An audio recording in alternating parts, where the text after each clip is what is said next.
सूक्ष्म शरीर जो है आपका, अगर मनुष्य है तो जैसी आपका शरीर है ठीक इसी आकृति का, ठीक ऐसा ही, लेकिन अत्यंत एस्ट्रल एटम्स का बना हुआ, बहुत सूक्ष्म पदार्थों का बना हुआ शरीर होगा। उसके आर पार जाने में कठिनाई नहीं। अगर हम एक पत्थर फेंकें तो उसके आर पार हो जाएगा। वो सूक्ष्म शरीर अगर दीवार से निकलना चाहे तो निकल जाएगा, उसमें कोई बाधा नहीं है। लेकिन आकृति बिल्कुल यही होगी जो आपकी है, धुंधली होगी, जैसे धुंधला फोटोग्राफ हो। अगर आपके सूक्ष्म शरीर का फोटोग्राफ होगा तो बिल्कुल इससे मेल खाएगा, लेकिन ऐसा खाएगा जैसे कि कई सैकड़ों वर्ष में पानी पड़ते पड़ते एकदम धुंधला हो गया, पर होगा यही। गाय का होगा तो गाय जैसा होगा, लेकिन गाय जब मनुष्य शरीर में प्रवेश करेगी तो सूक्ष्म शरीर चूंकि इतना वायवी है, वो किसी भी आकृति में फौरन ढल सकता है। वो कोई ठोस चीज नहीं है। जैसे हम गिलास 25 रंग के गिलास रखें और पानी को एक गिलास में डालें तो पानी उस आकृति का हो जाए, दूसरे गिलास में डालें दूसरी आकृति का हो जाए, क्योंकि पानी लिक्विड है, उसका कोई ठोस आकार नहीं, वो जिस गिलास में होता है उसी आकार का होता है। तो वो जो सूक्ष्म शरीर है वो जिस प्राणी जीवन में प्रवेश करता उसी आकार का हो जाता है, उसको आकार की ठोसपन नहीं है। इसलिए अगर गाय का सूक्ष्म शरीर निकल के मनुष्य में प्रवेश करेगा तो वो मनुष्य की आकृति ग्रहण कर लेगा। और सूक्ष्म शरीर की जो आकृति है वो डिजायर से पैदा होती है, वो वासना से पैदा होती है। तो जिस जीवन में प्रवेश की वासना पैदा हो जाएगी, आकार सूक्ष्म शरीर उसी का आकार ले लेगा। और अगर हम अपने इस शरीर पर भी प्रयोग करें तो हम बहुत हैरान हो जाएंगे। इस शरीर पर भी अगर हम प्रयोग करें तो हम बहुत हैरान हो जाएंगे। ये शरीर भी बहुत कुछ आकृतियां हमारी वासना से ही लेता है। अभी तो वैज्ञानिक भी इस बात को समझने में असमर्थ हैं कि हम खाना खाते हैं तो उसी खाने से हड्डी बनती है, उसी खाने से खून बनता है, उसी खाने से हाथ की चमड़ी भी बनती, उसी खाने से आंख के अंदर की चमड़ी भी बनती। लेकिन आंख की चमड़ी देखती और हाथ की चमड़ी नहीं देखती, और कान की हड्डी सुनती है और हाथ की हड्डी नहीं सुनती। और जो तत्व हम ले जाते हैं वो एक ही है। और इतना सारा का सारा निर्माण भीतर जो होता है, ये किस आधार पर हो रहा है? तो वो जो हमारे भीतर जो गहरी वासना है, वो वासना आकृति देती है।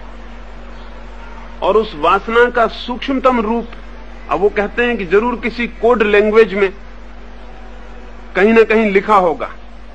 जैसे एक बीज है, उस बीज को हम डाल देते हैं, फोड़ के देखें तो हमें कुछ पता नहीं चलता।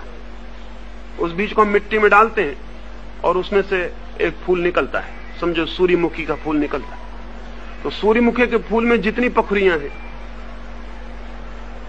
इसका कुछ ना कुछ कोड लैंग्वेज में उस बीज में लिखा हुआ होना चाहिए, अन्यथा ये कैसे संभव है कि सूर्यमुखी का ही पौधा बनता है, ये दूसरा पौधा नहीं बन जाता।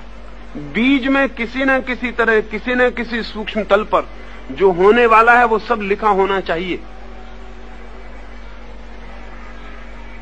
एक मां के पेट में एक अणु गया है, उस अणु में वो सब लिखा हुआ है जो आप में संभव होगा। वो उस अणु में कहां लिखा हुआ है? अभी तक वैज्ञानिक की पकड़ के बाहर है, लेकिन आध्यात्मिक या योग का कहना यह है कि उसमें जो प्राण प्रविष्ट हुआ है, उस प्राण की जो वासना है, वो वासना कोड है, उस कोड से सब विकसित होगा। और वो जो सूक्ष्म शरीर है, जब तक एक ही तरह की जीवन यात्रा करेगा, जैसे 10 जन्म होंगे आदमी के, तो वो आदमी का रहेगा, लेकिन हर जन्म में उसकी आकृति बदलती चली जाएगी, और वो आकृति भी आपकी वासना से ही निर्धारित होगी। चक्र ना, हाँ, चक्र तो जो असल में गौर से समझें तो सूक्ष्म शरीर और इस स्थूल शरीर के बीच जो कांटेक्ट फील्ड है, उनका नाम चक्र है। यानी आपका ये शरीर और वो शरीर जहां जहां छूता है, वो चक्र है। तो वो सब समान है, उसमें कोई फर्क नहीं पड़ता। सब में जहां से गाय का शरीर छुएगा वहां चक्र बन जाएगा, और वो छूने के स्थल तय हैं। जैसे समझ लें कि सेक्स के सेंटर पर एक चक्र होगा, चाहे वो किसी जाति का प्राणी हो, कुत्ता हो, बिल्ली हो, आदमी हो, औरत हो, इससे कोई फर्क नहीं पड़ता। एक बहुत फोर्सफुल चक्र सेक्स के सेंटर पर होगा, तो वो चक्र सब शरीरों में होगा, उनकी आकृति कुछ भी हो उस जगह चक्र होगा। हाँ, वो चक्र छोटा बड़ा हो सकता है, कमजोर ताकतवर हो सकता है। हाँ, 7 चक्र होंगे। हाँ, समझा। हाँ, तो उसका मतलब केवल इतना है कि उनके बाकी चक्र निष्क्रिय पड़े हुए हैं।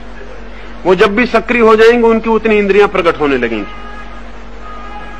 चक्र निष्क्रिय हो सकते हैं और हमारे भीतर भी 7 चक्र होते हैं, लेकिन 7 सक्रिय नहीं होते। 7 सक्रिय हो जाएं तो बहुत अद्भुत घटना घट गई। हमारे भी 7 सक्रिय नहीं होते।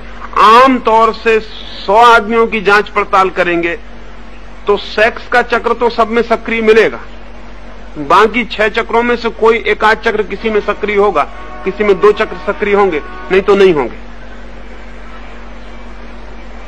प्रकृति को तो जितने चक्र सक्रिय उसने बनाए हैं वो तो सक्रिय रहते हैं, लेकिन जितने साधना से सक्रिय होते हैं वो नहीं सक्रिय होते। वो हैं हमारे भीतर, लेकिन वो निष्क्रिय पड़े होंगे। जैसे कि बिजली का बटन तो है, बल्ब भी है, लेकिन बटन ऑफ है तो बल्ब बंद पड़ा हुआ है। वो ऑन हो जाए तो बल्ब जल जाए। चक्र पूरी तरह मौजूद है, लेकिन ऑन हालत में नहीं, ऑफ हालत में। तो हमारे जितने श्रेष्ठ चक्र हैं वो सब ऑफ हालत में, और ध्यान से और योग से उनको ऑन हालत में लाने की ही सारी चेष्टा की जाती है। वो ऑन हो जाए और वो सक्रिय हो जाए। और जितने ऊपर के चक्र सक्रिय होने लगते हैं उतने नीचे के चक्र अपने आप निष्क्रिय होने लगते हैं, क्योंकि जो शक्ति है हमारे पास वो वही है। वो धीरे धीरे ऊपर के चक्रों में गतिमान हो जाती है, नीचे के चक्र शिथिल हो जाते हैं।